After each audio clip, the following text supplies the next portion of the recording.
Selamat sore, Shalom, Bapak Ibu, jemaat yang dikasihi oleh Tuhan Yesus Kristus. Tiba saatnya malam hari ini kita mau persiapkan hati dan pendengaran kita. Biarlah kita semua rindu untuk dibentuk oleh kebenaran firman Tuhan.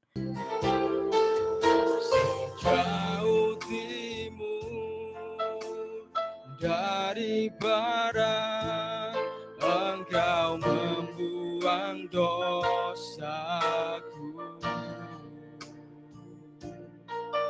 Tiada kau perhitungkan pelanggaranku, jauh ke dalam tubir laut, jauh ke dalam tubir laut, kau melemparkan dosaku. Tiada kau ingat lagi kesalahanku.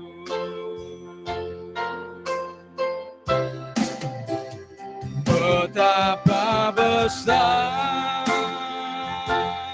kasih pengampunanmu, Tuhan. Tak kau pandang hina hati yang hancur.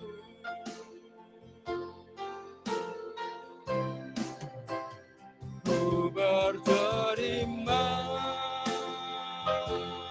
kasih kepadamu ya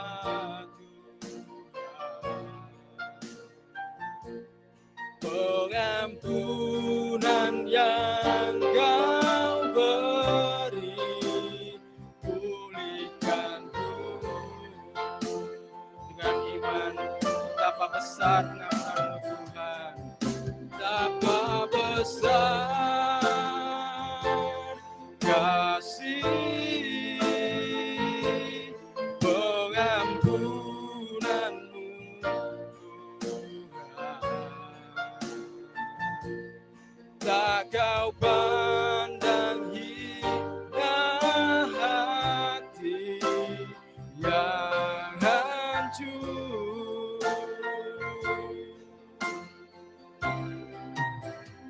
Ku berterima kasih kepadamu ya Tuhan. Pengampunan yang kau beri, pulihkanku. Pengampunan yang kau beri, pengampunan yang kau beri, pulihkanku. Waktu selanjutnya saya serahkan kepada pelayan Tuhan yang bertugas untuk doa sebelum firman. Bapa di sorga, kami mengucap syukur kepadamu oleh karena kasih-Mu yang luar biasa, kemurahan-Mu yang tak terbatas itu Engkau anugerahkan, Engkau curahkan dalam kehidupan kami. Engkau selamatkan kami dan Engkau terus menuntun kami semua anak-anak-Mu sampai hari ini. Dan malam hari ini Tuhan, saatnya kami mau duduk diam untuk mendengarkan petunjuk firman-Mu Tuhan, nasihat firman-Mu Tuhan. Kami percaya pada saat firman-Mu disampaikan tidak ada yang mustahil. Yang sakit disembuhkan, yang menghadapi persoalan pergumulan, Tuhan memberikan jawaban. Tuhan sudah mengurapi dan memberikan pewahyuan kepada hamba-Mu Bapak Gembala, yang malam hari ini akan menyampaikan firman-Mu kepada kami semua.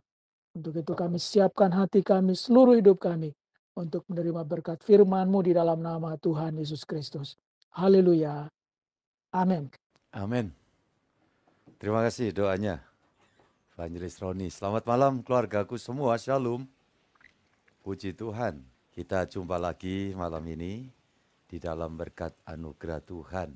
Untuk malam ini saya tadi telah menyampaikan seruan untuk membaca satu perikop klasik dalam hal bagaimana Allah mengizinkan sesuatu terjadi, namun ketika sebagai umat tebusan Tuhan memberikan respon di dalam imannya, maka setiap season kehidupan yang dalam rencana Allah itu selalu keuntungannya, keberhasilannya dianugerahkan kepada setiap umat tebusan Tuhan. Jadi situ pentingnya, sehingga saya perlu menyampaikan satu kalimat tadi, benarkah Allah kita itu sakti? Dan untuk menjawab kalimat-kalimat yang ada di dalam perikop tadi, maka saya memberikan tema hari ini adalah kesaktian Allah nyata di tengah pelayanan. Nah, dalam hal ini perlu saya memberikan paparan lebih dulu. Kalau begitu, kesaktian Allah akan dinyatakan hanya kepada para pendeta, gembala, evangelis, para diaken atau orang-orang tertentu yang menerima jabatan gerejawi, yang kemudian itu diidentikan sebagai pelayan, yang melayani. Nah, saudara-saudara yang dikasihi Tuhan, perlu saya paparkan lebih dulu bahwa sesungguhnya pelayan itu siapa? Yang pertama adalah secara pengertian umum di dalam kekristenan, setelah kamu dimerdekakan dari hamba atau pelayan dosa, setelah kamu dimerdekakan, maka kamu menjadi hamba atau pelayan dari kebenaran. Siapa kebenaran itu, keluargaku? Halo? Iya, Tuhan kita Yesus Kristus. Itu pemikiran atau poin yang pertama, saudara-saudara yang dikasihi Tuhan. Ya. Kemudian, poin yang kedua adalah orang-orang yang menyadari bahwa di dalam kekristenan itu tidak sama dengan sekadar agamawi. Di mana di dalam kebanyakan atau sebagian orang beragamawi adalah untuk usaha kiranya mendapatkan hal-hal yang masih belum didapat. Itu secara umum. Baik kaitannya dengan dunia alam roh, itu akhirat atau sorga, tentu adalah sebuah usaha untuk kiranya dapat aku memasukinya atau memperolehnya. Itu di dalam dunia rohani. Adapun di dalam alam nyata selama kita hidup dalam dunia ini, ketika orang berpikiran secara agamawi adalah sebagian, ya, kalau memang ada yang mempunyai pola pemikiran yang tidak sama itu wajar-wajar saja. Tapi kalau mau umpamanya hendak memberikan semacam koreksi juga, ya tentu kita harus saling belajar ya tentang bahwa hal-hal yang materi ini ya kita harus berusaha, siapa tahu kita memperoleh. Nah, itu pemikiran pada umumnya. Nah, di dalam kekristenan untuk yang pertama tadi hal-hal alam roh, maka sesungguhnya kita berpedoman pada pernyataan Tuhan Yesus sendiri, sang kebenaran, jalan menuju ke sana, dan pemastian yang diberikan oleh Tuhan tentang aku pergi ke sana untuk, pasti saudara hafal karena ini terus saya gelontorkan terus, ya, aku pergi ke sana untuk menyediakan apa? Ya, tempat bagimu. Nah, ini sebuah kepastian lagi. Syaratnya apa Pak Gembala? Syaratnya kan Tuhan Yesus sendiri ngomong, aku jalan, kebenaran dan hidup, tak seorang pun dapat kembali kepada Bapa kalau tidak bersama dengan aku. Nah, kalau saya dan saudara bersama dengan Yesus, aku tadi, ya kita pasti masuk kembali ke tempat yang sudah disediakan. Nah, itu hal-hal rohani. Kemudian hal yang materi selagi kita dalam dunia. pemikiran secara umum tadi, pada umumnya secara agamawi adalah ya kita harus mengusahakan. Siapa tahu ada nasib awak lagi mujur gitu ya. Di dalam kekristenan bagaimana? Saudaraku ini kasih Tuhan, tentu sangat berbeda. Karena dalam kekristenan kita menyadari proses penebusan menjadikan kita ditabiskan menjadi anak-anak Allah. Ingat ya, anak Allah identik dengan kita ini diberikan hak kuasa menjadi ahli waris. Ahli waris dari Bapa. Yang artinya apa? Segala sesuatu yang menjadi kebutuhan kita selagi di dalam dunia ini ada dalam kepastian pemeliharaan dari Bapa yang penuh kasih. Ya tentu, kalau ada kaitannya, kamu mesti usaha, kamu mesti kerja, usul pasti. Itu sebetulnya alamiah dasar kita. Manusia ya memang ditetapkan untuk bergerak. Ya, coba kita orang sehat tiduran saja, sakit lama-lama. Tapi orang rada nggak enak badan, tetapi dia coba terus menyemangati diri, membangun semangat dan gairah hidup, maka itu yang dinamakan proses pendongkeraan sistem imun di dalam tubuh kita, sehingga dimungkinkan untuk apa? Kita menerima kekuatan tambahan, kekuatan baru, kesehatan tambahan, kesehatan baru dari Tuhan, tidak mustahil kita peroleh. Ya, dan ini yang Tuhan ajarkan buat kita. Saudara ini kasih Tuhan. Tapi selebihnya dari itu Tuhan menyediakan. Saya berulang kali mengatakan bahwa sejak kita orok janin dalam rahim, Tuhan menyediakan makan 9 bulan di dalam perut. Tuhan menyediakan pabrik makanan secara instan oleh kuasa Tuhan, yaitu yang dinamakan ari-ari atau plasenta.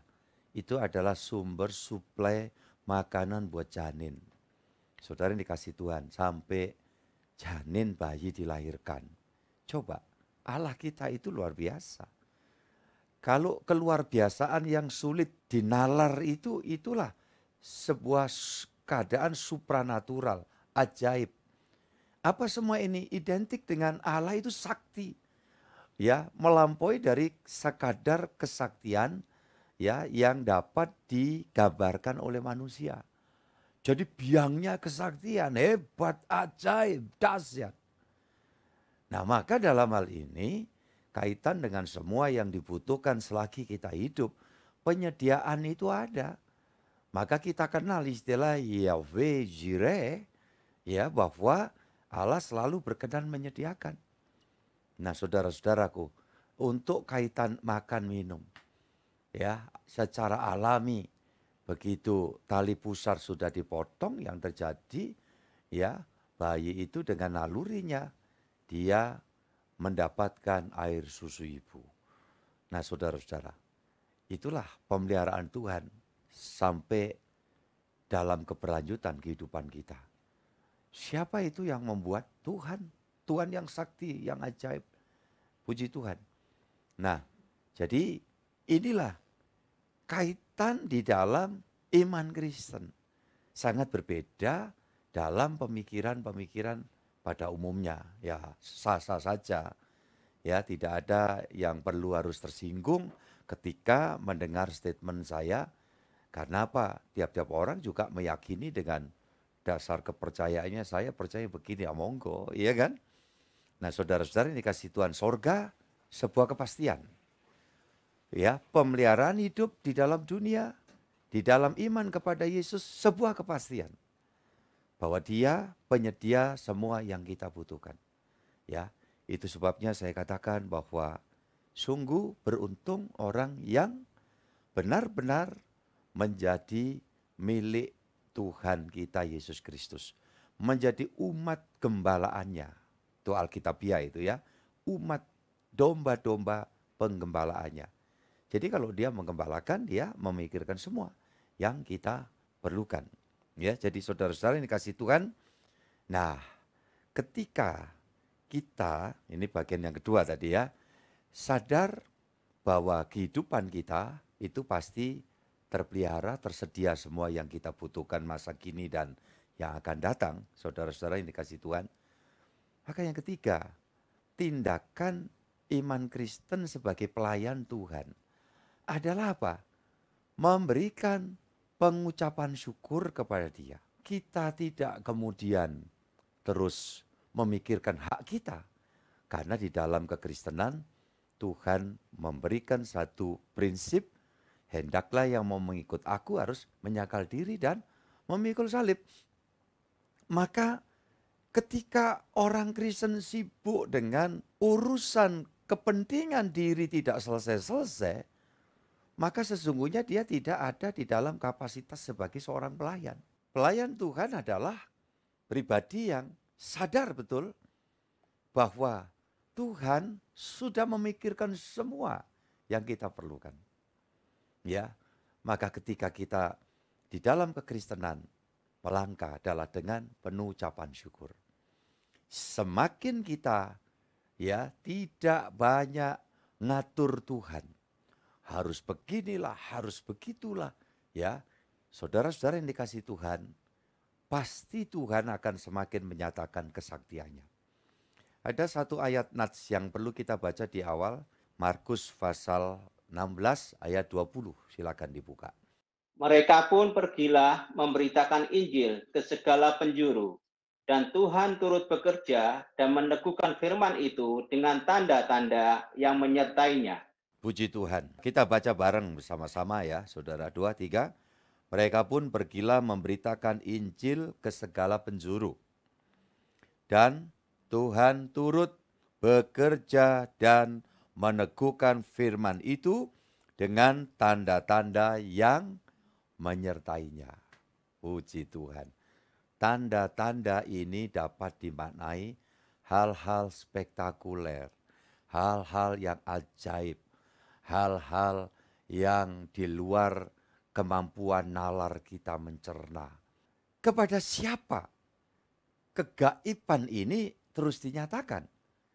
Yaitu salah satunya yang dinamakan pemberita Injil. Ya, mereka pun pergilah memberitakan Injil ke segala penjuru.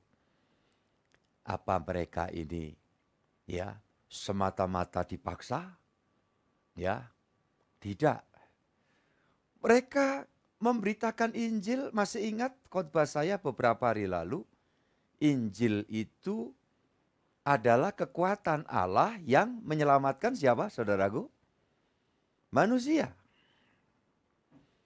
Injil itu disebut evangelion, yaitu berita sukacita.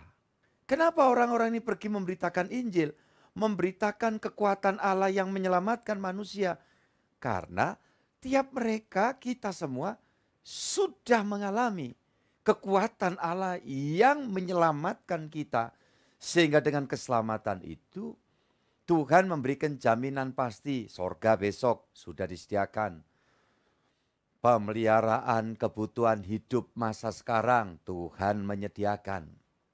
Saudaraku ini kasih Tuhan.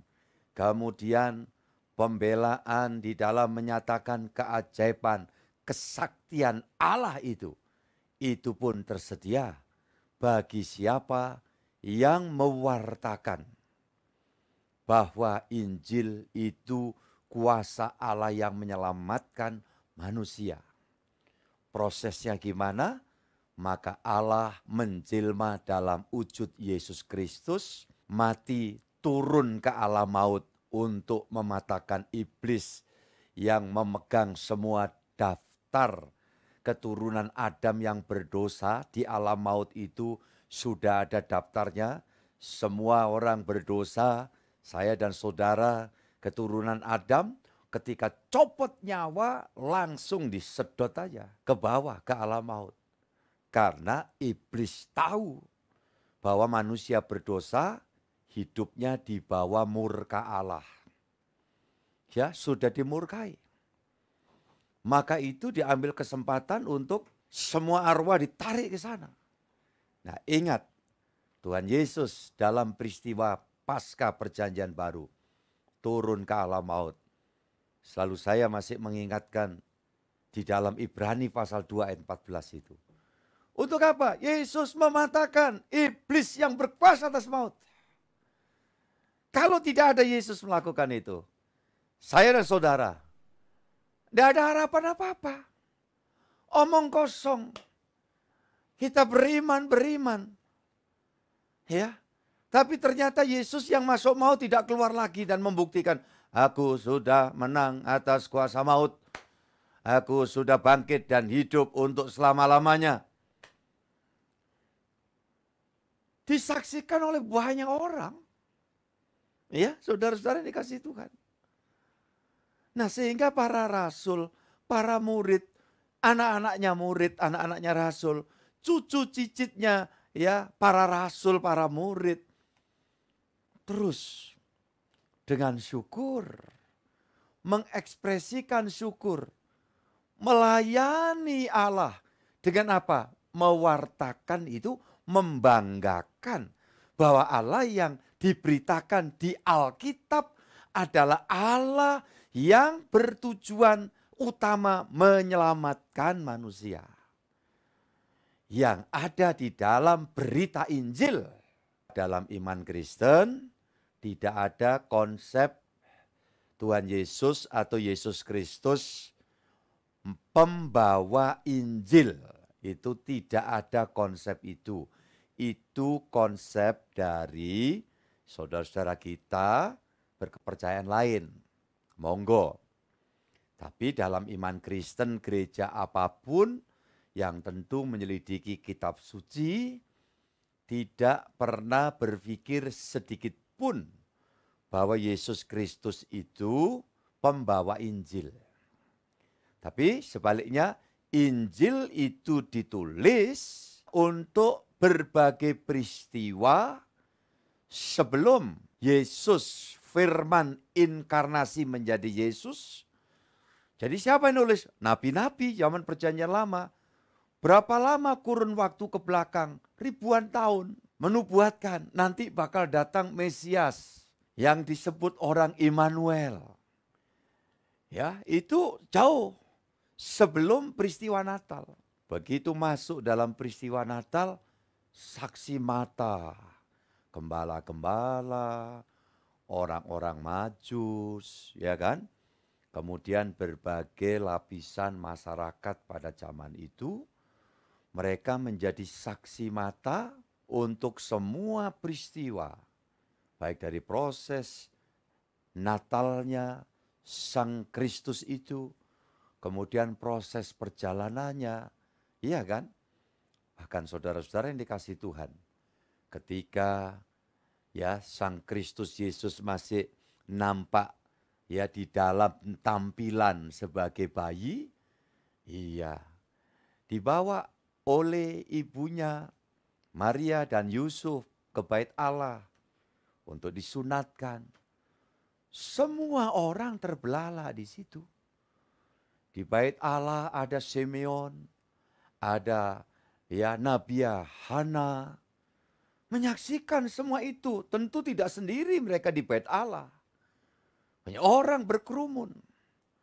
Dan dengan berbagai peristiwa setelah Tuhan Yesus kiprah, melepaskan orang-orang dari cengkeraman iblis, kuasa gelap, sakit penyakit. Ya, orang berduyun-duyun, berbondong-bondong. Makanya satu contoh yang diperlihatkan bagaimana hari-hari itu terjadi keheranan orang melihat Allah yang sakti itu datang dalam wujud Yesus Kristus. Ya, saudaraku ini kasih Tuhan, dengan apa? Dengan sekejap memberikan makan kepada 5.000 laki-laki saja yang dihitung. Perempuan dan anak-anak belum. Ada orang bilang mungkin 12.000 Pak, mungkin lebih. Saya katakan lebih berapapun saya tidak heran. Kenapa? Karena Allah kita dalam Yesus adalah Allah yang apa? Sakti, hebat, luar biasa, dahsyat. Semua kata yang dapat diungkapkan untuk menunjuk keagungannya itu. Silakan. Ya, 12.000. 15.000, nggak heran saya. Terus kenapa? Sekarang 8 miliar atau lebih sudah di dunia ini yang hidup. Ya, makan 3 kali saudaraku yang dikasih Tuhan. Coba, bayangkan. Saudara-saudara yang dikasih Tuhan. Ya kan ada petani, coba yang tani ya, di negeri kita sama yang nggak tani banyak mana saudaraku. Ini yang gabung online ini loh, kalau ada petani mungkin cuma beberapa orang barangkali ya. Saudara-saudara yang dikasih Tuhan. Ngomong perikanan, ayo cuma berapa orang aja yang tahu itu. Pak kami juga pelihara. Ya pelihara di akuarium 2 ekor ikan itu loh, untuk apa ya Pak Gus ya. Iya, iya kalau tanya Bu Julian Yap ini, ada Pak kami itu ikan koi gitu. Ya ikan koi paling ya 100 ekor gitu. Nah, itu kalau sehari dimakan 3, ya digoreng kayak saya dulu gitu. Kalau udah kelenger-kelenger cepet diambil kayak gitu ya. Ya beberapa saat habis, tapi kita mengkonsumsi ya ikan berapa ekor sudah sekarang. Coba kecil besar, iya kan saudaraku yang dikasih Tuhan. Ayo daging hewani. Itu kalau enggak Allah menciptakan, menyediakan. Jadi kalau cuma 12.000 orang, kecil. Sekarang ini 1 hari 3 kali untuk 8 apa 9 miliar sudah. Penduduk bumi yang hidup. Coba, kalau enggak sakti itu. Ya kan? Saudara-saudara yang dikasih Tuhan. Mungkin ada yang masih kebingungan. Gimana Pak? Ini anak terlalu banyak. Ya, Bapak surgawi anaknya banyak. Saudara gue dikasih Tuhan. Iya kan? Betul ya Pak Paulus Triwasono ya. Gusti Allahmu itu hebat luar biasa ya Pak Elkana ya. Puji Tuhan. Wah Bu Swadi sudah duduk-duduk. Puji Tuhan. Bu Kasno. Memberkati Pak Juli Raharjo. Oke, saudara-saudara yang dikasih Tuhan. Ya, saya ingin mengajak saudara betul-betul memahami. Dan ketika saya dan saudara sadar, saya ini Kristen dipanggil untuk apa? Melayani Tuhan. Ketika melayani Tuhan, maka dikatakan di sini, Tuhan turut bekerja dan meneguhkan firman itu dengan tanda-tanda yang menyertainya. Semakin saya dan saudara semangat untuk terus mewartakan Injil. Apa Pak mewartakan Injil? Mewartakan Allah yang di dalam Alkitab ini ingin menyelamatkan semua manusia. Jadi kalau mau diselamatkan, manusia tidak usah bingung-bingung, datang kepada Dia. Ya. Bukan kepada yang lain-lain, momok atau gondorwo gitu ya saudara gini kasih Tuhan. Tapi ya saya tidak tahu kalau ada orang, ya kenapa Pak kalau saya mau nyembah gondorwo? Ya nggak apa-apa sih, terserah saja, iya kan? Nanti kalau saya melarang, wong ada Tuhan kok nyembah hantu itu. Nah nanti yang nyembah hantu ya protes, iya kan? Protes. Nah kalau saya mau apa Pak Pendeta gitu. Ya saya tidak mau apa-apa. Ya, tapi kan saya karena ikut Tuhan ya, saya mewartakan yuk. Kita datang sebagai pelayan Tuhan. Kenapa? Karena Tuhan sudah melayani kita lebih dulu. Makanya kalau kita jadi Kristen, ayo menjadi Kristen yang melayani, mengucap syukur. Ya, tidak nuntut terus hak kita. Ya, kemudian kita ekspresikan syukur kita. Untuk apa? Ya mewartakan bahwa Tuhan pingin tiap-tiap kita selamat. Ya Tuhan yang sakti, Allah yang sakti itu. Ya ingin supaya kita menikmati pemeliharaan penyertaannya. Nah saudara-saudaraku yang dikasih Tuhan, puji Tuhan ya. Itu sebabnya kesaktian Allah atau Tuhan nyata di tengah pelayanan kita. Mari kita sama-sama melihat di dalam contoh orang yang setia melayani itu 2 Tawarik pasal 31 ayat yang ke-21. Dalam setiap usaha yang dimulainya untuk pelayanannya terhadap rumah Allah dan untuk pelaksanaan Taurat dan perintah Allah, ia mencari Allahnya. Semuanya dilakukannya dengan segenap hati sehingga segala usahanya berhasil. Dalam setiap usaha yang dimulainya untuk pelayanannya terhadap rumah Allah. Jadi tadi pelayanan itu adalah berkait dengan rasa syukur kita. Ya, kenapa? Tuhan sediakan sorga. Kita tidak nyari. Tuhan sediakan sorga. Kedua, Tuhan sediakan kebutuhan kita karena kita anak. Saya dan saudara bukan orang lain. Kita keluarga Tuhan. Makanya kita yakin Tuhan menyediakan keperluan kita. Maka saudara-saudara yang dikasihi Tuhan, dari sisi kita, kita akan terus melakukan syukur. Aku sudah mengalami pengalaman diselamatkan oleh Allah. Ya, Injil adalah kekuatan Allah yang menyelamatkan. Tidak ada kekuatan lain sesungguhnya di dalam dunia ini kalau bukan kekuatan Allah. Coba, di mana kelirunya? Ya nggak ada. Allah pencipta langit, bumi, segala sesuatu. Kekuatan Allah yang mampu menyelamatkan kita. Bukan kekuatan usaha baik kita di hadapan Allah kita. Sepenuhnya. Tidak ada kekuatan semata-mata karena kesalehan kita baru kita dapat selamat. Tidak. Harus tegas ini. Saudara harus clear bahwa keselamatan yang kita alami, kita terima di dunia sampai nanti di akhirat surgawi adalah karena kekuatan Allah. Sekali lagi bukan karena kekuatan, kemampuan kita melakukan hal yang baik, melakukan hal-hal yang nampak terpuji, melakukan hal-hal yang nampaknya itu bisa menjadi suatu pencapaian reward untuk tukar tiket yang menyelamatkan kita. Sama sekali tidak. Tapi kekuatan Allah. Nah, saudara-saudara yang dikasihi Tuhan, berhubung kita sudah diselamatkan Allah, maka kita memberikan kehidupan kita menjadi pelayan Tuhan. Saudara-saudara yang dikasihi Tuhan, dengan penuh ucapan syukur, hidupku yang kuhidupi sekarang adalah hidup oleh iman kepada anak Allah, yaitu Yesus Kristus. Nah, saudara-saudara yang dikasihi Tuhan, baru kita melakukan ketekunan, melakukan kesetiaan, melakukan hal-hal yang berkenan di hadapan Tuhan. Utamanya tidak banyak nuntut untuk semua yang kita butuhkan, kepentingan ini, kepentingan itu. Yakin Tuhan pasti menyediakan buat kita pada waktunya. Yang percaya angkat tangan dulu saudaraku, jempol saudara untuk Tuhan kita Yesus Kristus. Terima kasih.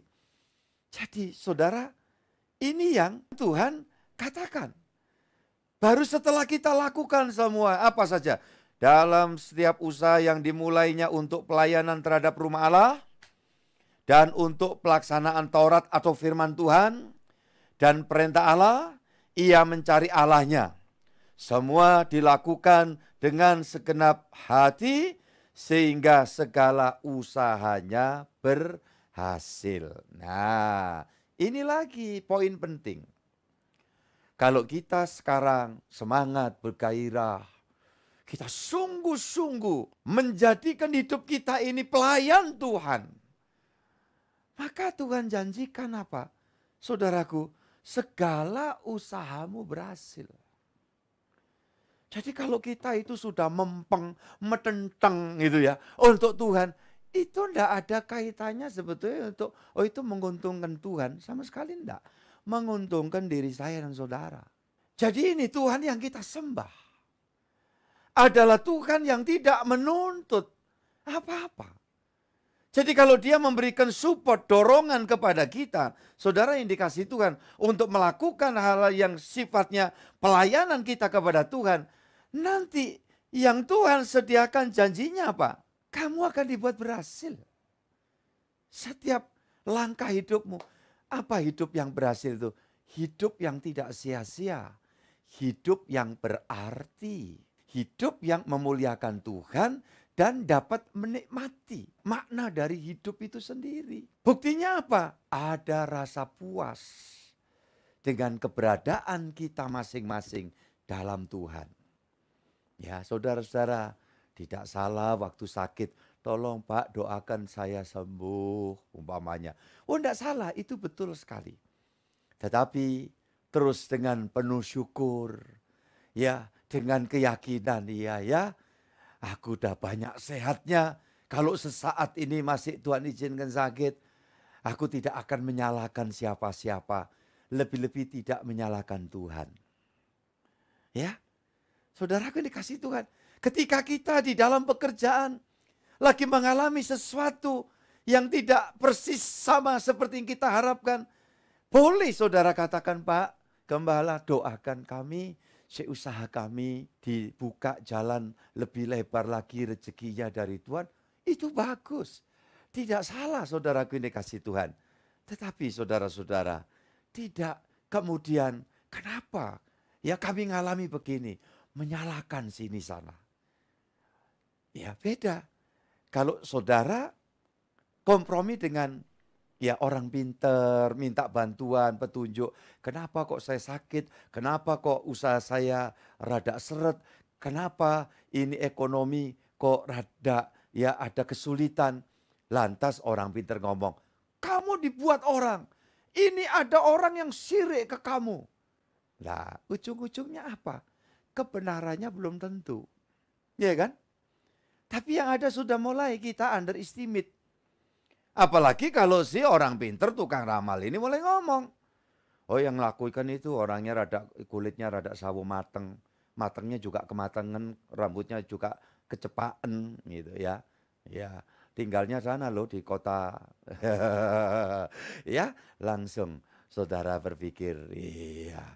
Wah, kayaknya Pak Henry nih. Iya kan?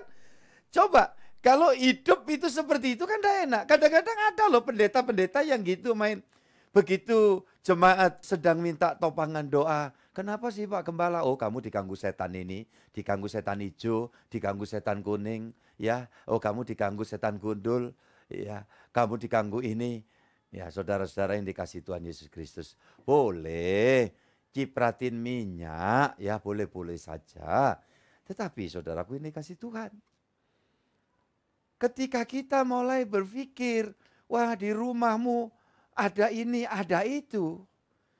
Saya ingin katakan buat saudara, kalau engkau sudah mengalami penebusan Tuhan, apa penebusan Tuhan? Keselamatan oleh kekuatan Allah dalam Yesus Kristus, maka engkau diberi kuasa. Untuk apa? Mematahkan pekerjaan iblis dalam nama Yesus Kristus. Engkau dapat menginjak ular dan kalajengking. Dan engkau dapat menahan kekuatan musuh dalam nama Yesus. Amin, saudaraku. Nah itu, saudara minta doa kepada gembala jemaat. Itu tugas saya gembala jemaat. Tetapi saya ingin membawa kepada saudara memiliki kedewasaan iman. Kalau saudara diberkati toko kah, rumah kah, kantor kah, oh minta hamba Tuhan atau tim hamba Tuhan untuk berdoa, itu bagus, itu sah-sah saja untuk mentabiskan, agar dikuduskan. Tapi dalam perjalanan berikutnya, ketika mungkin saudara sedang mengalami sesuatu ketidakidealan, jangan buru-buru terus mulai, wah ini ada orang ganggu, wah ini. Kemudian tanya pendeta, dia bilang di pojokan itu ada setan. Hai jauh-jauh ketemu orang ya, saudaraku dikasih Tuhan, ya mau jual tanah sebidang tanahnya di suatu tempat, ya sampai di situ kita janjian, ya nggak jauh masih oke lah. Sampai di sana kemudian ya saya mau doa, dia buru-buru tanya, Pak Henry, Pak Pendeta, ini kalau menurut Pak Pendeta di bagian mana yang ada setannya? Ya, jadi jauh-jauh ketemu saya minta doa, hanya kepingin tahu di pojokan yang mana ada setannya. Saya kalau mau iseng itu, oh kamu tanya tempat setan. Ya kamu berdiri itu persis di situ. Nah itu kamu lagi nginjak tengkuknya setan.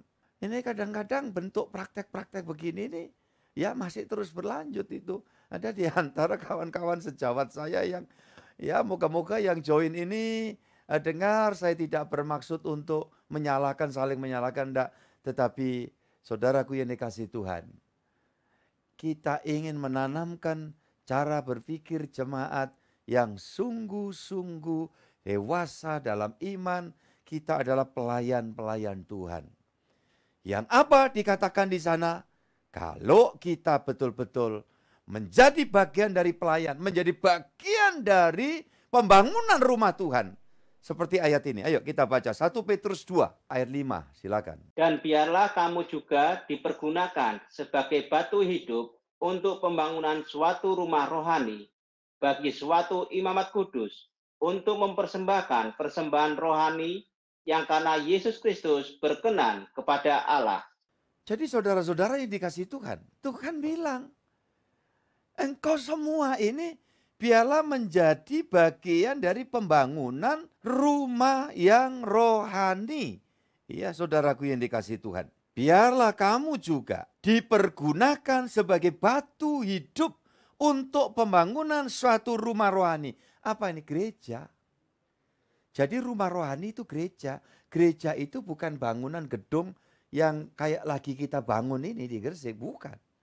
Ini adalah gedung yang digunakan gereja Tuhan, pribadi-pribadi berkumpul beribadah memuliakan Tuhan.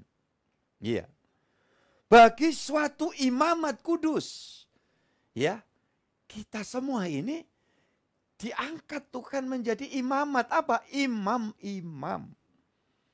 Ya. Kerajaan imam. Yang kalau di dalam ibadah Yudaisme orang Yahudi yang namanya imam tuh selalu di depan. Nah, kita ini semua imam, makanya tiap kali penghujung doa, selagi kita masih pakai liturgi doa penutup berkat saya langsung, saya selalu katakan, yuk kita bersama mengangkat tangan bersama jemaat untuk bersyafaat buat Indonesia. Puji Tuhan, doa saya dan saudara dikabulkan Tuhan ya, pemilu jalan lancar. Amin, saudaraku. Ya, semua yang terpilih biarlah akan lanjut menerima penetapan dari Tuhan agar semua elit baik presiden, wakil ataupun para elit yang ada di legislatif baik di RI, provinsi, di kabupaten kota, semua orang-orang yang peduli akan segenap bangsanya ya, yang di Indonesia ini penuh keberbahagiaan. Puji Tuhan, Bhinneka Tunggal Ika. Nah ini doa kita semua didengar, dikabulkan Tuhan.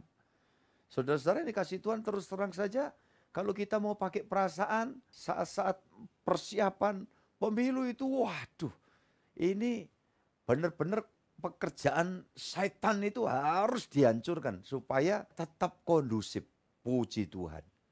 Doa saya, doa saudara semua. Engkau ini gereja Tuhan, engkau ini bangunan rumah Allah. Jadi jangan bangunan rumah Allah itu kita pikirkan, ya kayak kita nyumbang untuk bangun, ya silakan. Ya memang ini butuh biaya tentunya. Tetapi sebetulnya hidupku dan hidupmu inilah. Ya menjadi batu hidup. Batu hidup itu adalah batu yang terpahat, yang ukurannya itu kayak ya ini, puzzle yang satu sama lain persis ada di tempatnya masing-masing. Kita tidak bisa sama, talentanya beda, gaya bicaranya tidak sama. Berkait dengan barangkali kesibukan kita satu sama lain tidak sama. Tetapi saudaraku yang dikasih Tuhan, kita menjadi satu bangunan yang utuh dari rumah yang rohani itu.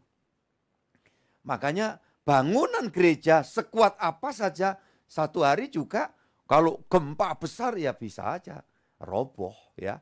Walau bukan doa kita yang sekuat mungkin. Tetapi saudaraku, gereja atau jemaat Tuhan itu tidak dapat disentuh oleh maut. Alam maut pun tidak berkuasa atas kamu dan aku. Yang percaya katakan amin. Wah, ini kesaktian ilahi yang Tuhan miliki dan Dia anugerahkan kepada kita. Itu sebabnya saudara-saudara yang dikasihi Tuhan Yesus Kristus, kalau toh di dalam perjalanan kita melayani Tuhan dengan semangat, kadang-kadang menghadapi tantangan, rintangan. Hati-hati. Ya, kita harus waspada terus. Kristen di masa kini, saudara dan saya harus paham bahwa Tuhan Yesus itu melawat kita sejak kapan? 2000 tahun lalu. Sampai kapan? Sampai hari ini. Karena dia berkata, aku menyertai kamu sampai akhir zaman. Coba kita buka ini. Ini yang harus kita waspadai. Lukas 19 ayat 42 sampai 44. Hati-hati ya, iblis itu mau ngepung orang-orang supaya tidak bisa melayani, supaya lumpuh secara rohani. Dan saudara saya harus waspada. Katanya, wahai betapa baiknya jika pada hari ini juga engkau mengerti apa yang perlu untuk damai sejahteramu. Tetapi sekarang hal itu tersembunyi bagi matamu. Sebab akan datang harinya bahwa musuhmu akan mengelilingi engkau dengan kubu, lalu mengepung engkau dan menghimpit engkau dari segala jurusan. Dan mereka akan membinasakan engkau beserta dengan pendudukmu. Dan pada tembokmu mereka tidak akan membiarkan satu batu pun tinggal terletak di atas batu yang lain. Karena engkau tidak mengetahui saat bila mana Allah melawat engkau. Ini. Makanya kalau orang Kristen tidak paham bahwa Allah sudah melawat, menyertaimu, melindungimu, memprotekmu, menjagaimu, menyediakan berkat rezeki bagimu, siap sedia memberikan pertolongan pada kapan saja atas dirimu. Kalau sampai kita tidak mengerti, hidup kita berarti sedang dikepung oleh musuh. Dan orang yang dikepung oleh musuh tidak mempunyai daya untuk apa? Menjadi pelayan. Kemudian yang terjadi apa? Merasa diri lemah, merasa diri nggak sanggup, merasa diri Kristen sebagai Kristen pasien, bukan Kristen tenaga medis. Ingat itu. Kalau pasien kan maunya ya terus mendapat support, mendapat pertolongan, mendapat pengobatan ya. Tapi saya dan saudara sedang diutus oleh Tuhan untuk apa? Pergi ngobati yang sakit. Pergi untuk memberikan obat orang yang putus asa.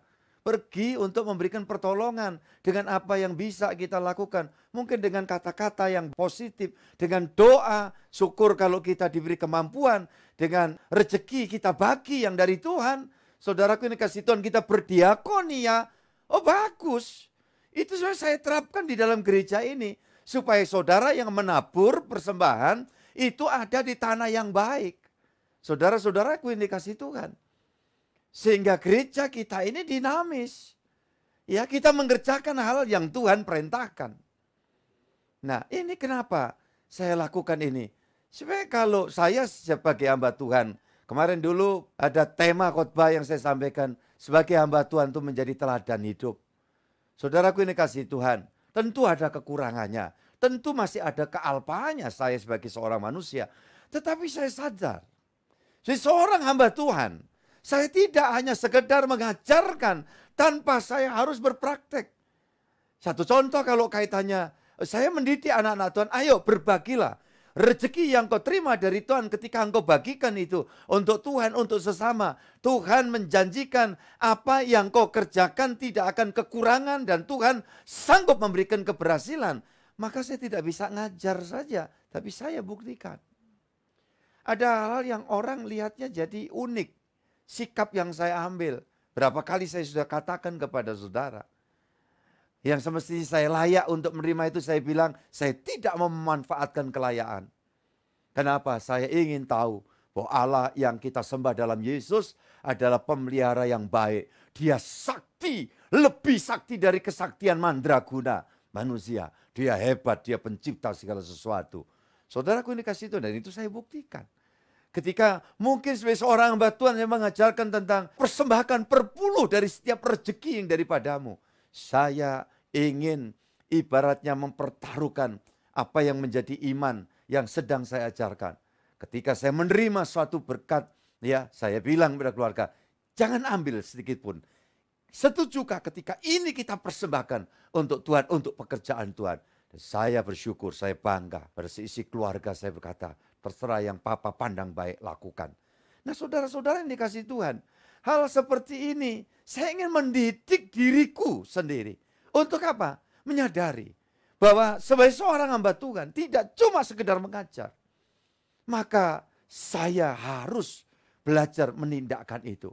Dan saudara-saudara yang dikasihi Tuhan Yesus Kristus, itu sebabnya keyakinan iman bahwa Tuhan sudah melawat. Sampai hari ini dia tidak pernah tinggalkan saya dan saudara. Amin. Ya, dia selalu menopangmu, menopang mata pencarianmu, menopang pintu rezeki yang disediakan. Ya, untukmu, untukku, saudaraku yang dikasihi Tuhan. Sebab kalau kita lengah dalam hal ini, ada kekhawatiran, kecemasan, setan musuh akan mentelikung, akan mengepung supaya kita tidak berdaya. Tetapi orang-orang yang sadar, punya Allah yang hidup, punya Tuhan yang luar biasa, adalah seperti ayat-ayat yang saya sediakan untuk PR dibaca tadi, yaitu di dalam 2 Tawarik pasal yang ke-32. Ya, coba kita baca sedikit dari ayat-ayat itu karena itu sudah saudara baca. Ayat 1 sampai ayat 5. Setelah peristiwa menunjukkan kesetiaan Hizkia itu, datanglah Sanherib, Raja Asyur, menyerbu Yehuda. Ia mengepung kota-kota berkubu dan berniat merebutnya. Ketika Hizkia mengetahui bahwa Sanherib datang hendak memerangi Yerusalem, ia berunding dengan para panglima dan pahlawannya untuk menutup segala mata air yang terdapat di luar kota, dan mereka itu bersedia membantunya. Maka berkumpullah banyak orang, mereka menutup semua mata air dan sungai yang mengalir dari tengah-tengah negeri itu. Kata mereka, mengapa raja-raja Asyur harus mendapat banyak air kalau mereka datang? Dengan sekuat tenaga, Hizkia membangun kembali seluruh tembok yang telah terbongkar, mendirikan menara-menara di atasnya dan tembok yang lain di luarnya. Ia memperkuat juga Milo di kota Daud dan membuat lembing-lembing dan perisai dalam jumlah yang besar. Puji Tuhan.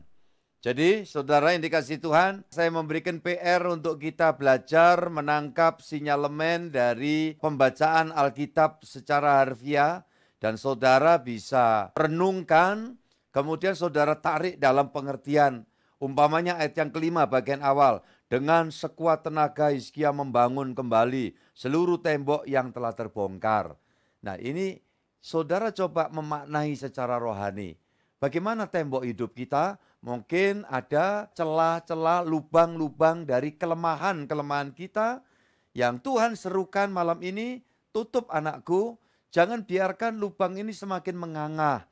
So, kalau tidak, musuh, lawan akan berdatangan dan seterusnya. Jadi saudara ini kasih Tuhan, ketika kita sedang merasa ada usaha perlawanan dari syaitan, pengepungan, ayat yang kedua, ketika Hizkia mengetahui bahwa Sanherib datang hendak memerangi Yerusalem, ayat yang ketiga, ia berunding dengan para panglima dan pahlawannya untuk menutup segala mata air yang terdapat di luar kota dan mereka itu bersedia membantunya. Apa ini? Berarti hubungan, relasinya bagus. Ya, Hizkia dengan sekelilingnya. Aplikasikan. Kalau relasi kita bagus dengan sekeliling kita, saudaraku ini kasih Tuhan, ingat, orang yang punya relasi bagus dengan Tuhan, dengan sekelilingnya, di tengah kesulitan tidak mustahil. Bantuan itu selalu datang tepat pada waktunya. Yang percaya katakan amin. Ya, itulah kebenaran kekristenan. Saya harap sungguh-sungguh kita betul-betul masuk di dalam bentuk praktek. Ya, dan seterusnya. Ayat 7 dan 8. Nah, silakan dibaca 7 dan 8.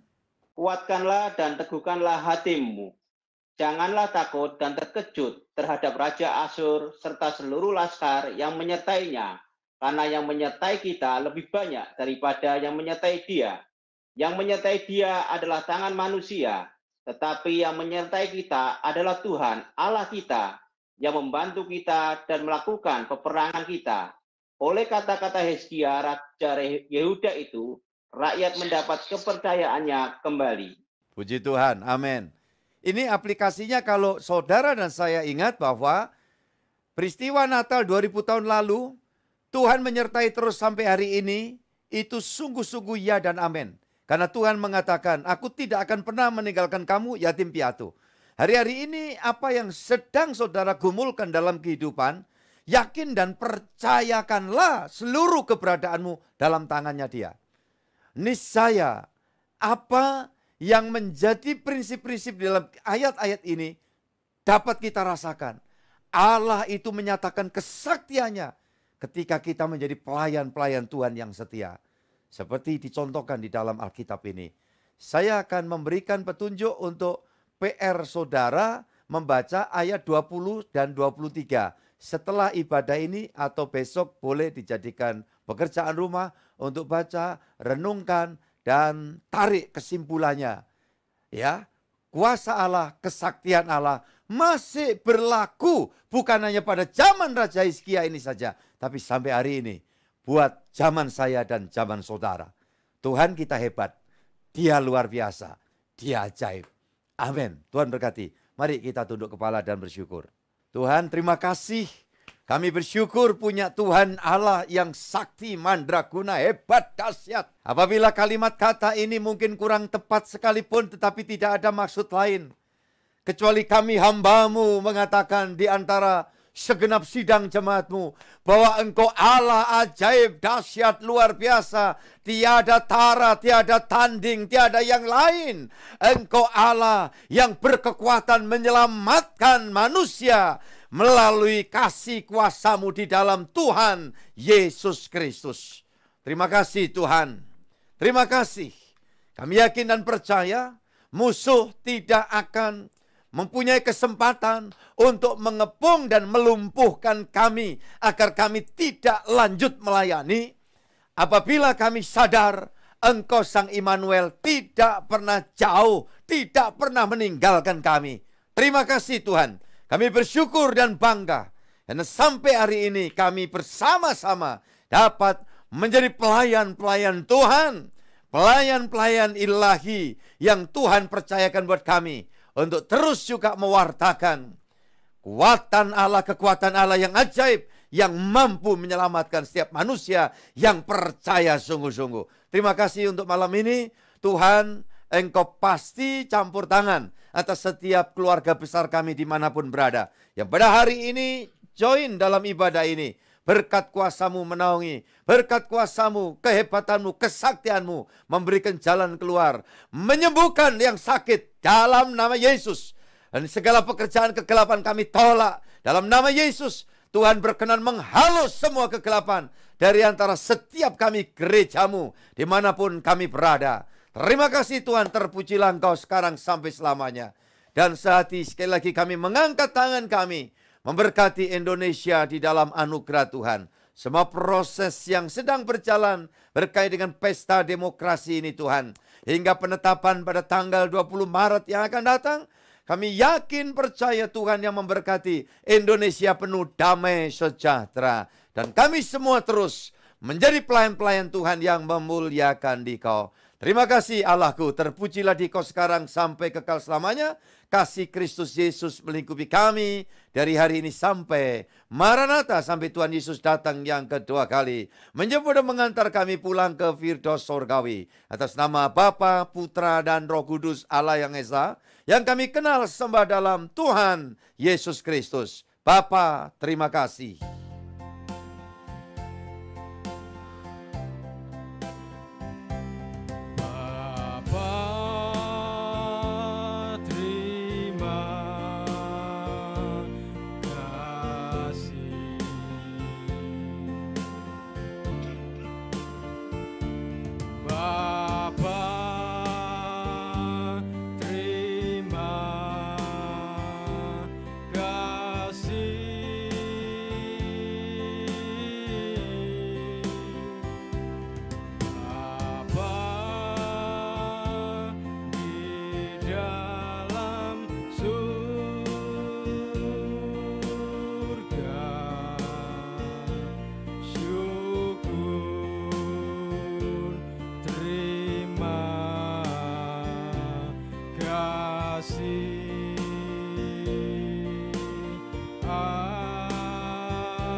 Amin, amin, amin.